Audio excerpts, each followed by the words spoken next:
اللہ تعالیٰ جل شانہ نے علماء کو طاقت دی، انہوں نے ناطقہ بند کر کے رکھ دیا۔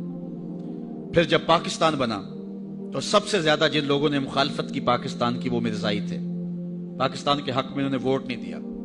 آج بھی جو ربوے میں دفن ہوتے ہیں وہ امانتاً دفن ہوتے ہیں۔ ان کا عقیدہ ہے کہ پاکستان ٹوٹ جائے گا اور ہمیں اٹھا کر کے جو ہے وہ قادیان میں دفن کیا جائے گا، یہ وصیت کر کے وہاں دفن ہوتے ہیں۔ جب بھٹو کا دور آیا 76 کے اندر نشتر کالج کے کچھ طلباء مری جا رہے تھے، ربوے سے گزرے تو مرزائی غنڈوں نے ان کو جو ہے وہ سب و شتم کیا اور غوب و زود کیا، ان کو مارا زخمی کر دیا۔